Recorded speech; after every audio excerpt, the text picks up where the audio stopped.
When I launched this channel, I was hoping to keep it relatively light and amusing.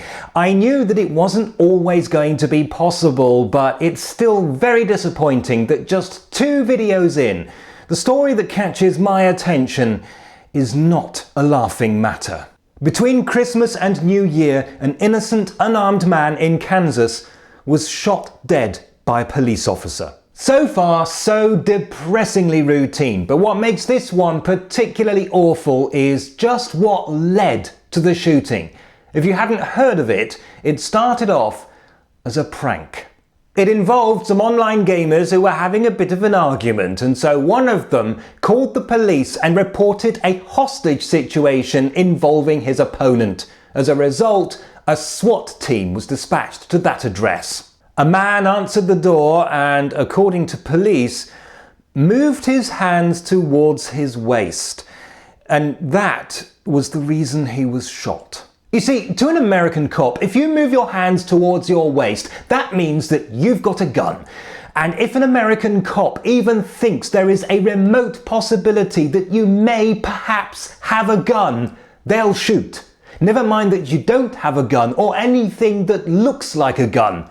They'll panic and shoot. Let's be clear about this. He hadn't done anything wrong. In fact, he wasn't even involved in the original argument.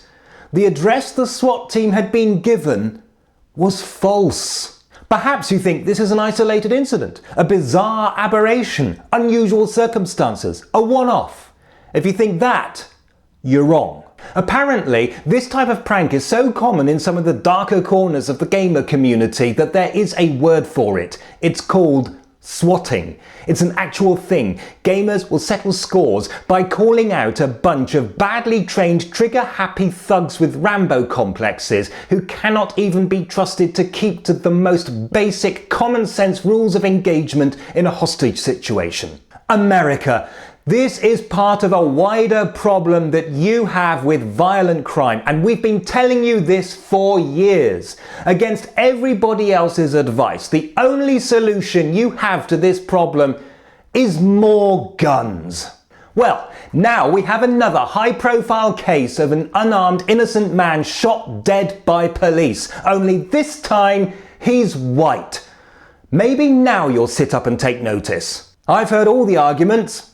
Guns don't kill people, people kill people. No, you dolts! People with guns kill people. Stephen Paddock killed 58 people with firearms he had acquired legally. Just how many people do you think he would have killed if he'd been armed with a bread knife? The only thing that can stop a bad man with a gun is a good man with a gun.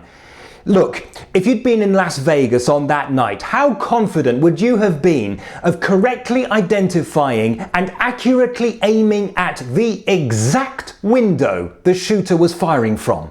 And now we have a case of a good man with a gun killing a good man without a gun. It's not ideal, is it? We need guns to protect ourselves against government brutality.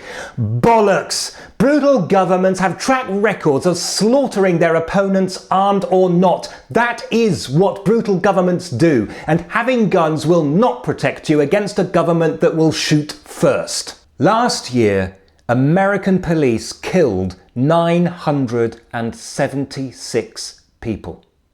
Only 59% of them were armed with a gun. 7% of them were armed with nothing at all, not even a toy gun. That is a terrible and terrifying statistic, but it is what happens when badly trained armed police officers work in a country where you have to assume that literally anybody you meet is likely to have a gun. But it seems that nothing is going to convince you. Not even the violent death of an innocent man because 2 immature people he'd never even met had a bit of an argument over a computer game.